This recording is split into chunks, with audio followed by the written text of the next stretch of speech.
ఓం నమ శివాయ, శ్రీమాత్రే నమః. మిత్రులకి, శ్రేభిలాషులకి, అలాగే నన్ను ఇంతగా ఆదరిస్తున్న యూట్యూబ్ ప్రేక్షకులందరికీ కూడా పేరు పేరు ధన్యవాదాలు.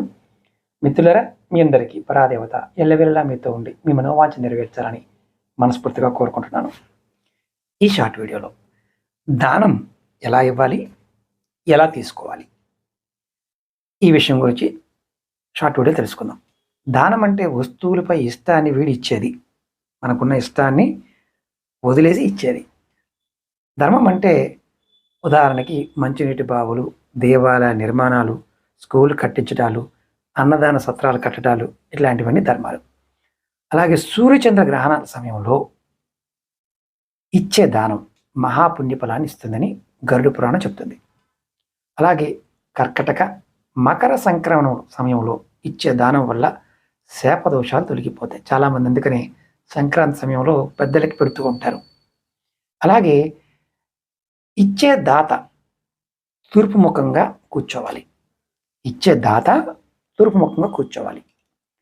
సంకల్పము గోత్రనామాలు చెప్పి దానం ఇవ్వాలి. అంటే మీ సంకల్పాన్ని మీ గోత్రనామాలు చెప్పి దానం ఇవ్వాలి.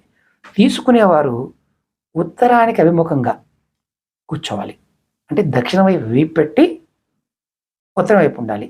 ఇచ్చేవారు తూర్పు వైపు, అంటే ఇలా కూర్చున్న, ఇప్పుడు ఇలా కూర్చోవాలన్నమాట. ఇలా చేయటం వల్ల, అలా దానం పుచ్చుకోవడం వల్ల దాతకి ఆయుష్, గ్రహీతకి శుభం కలుగుతుంది. ఈ చిన్న విషయాన్ని మీరు గుర్తుంచుకోగలిగితే ఎప్పుడు దానం ఇచ్చిన ఫలితాన్ని పొందుతారు. అలాగే మీకు ఈ వీడియో నచ్చినట్లయితే లైక్ చేయండి, ఛానల్ని సబ్స్క్రైబ్ చేసుకోండి. కొత్తగా చూసే మిత్రులు ఈ వీడియోని 10 మంది మిత్రులకి షేర్ చేయండి.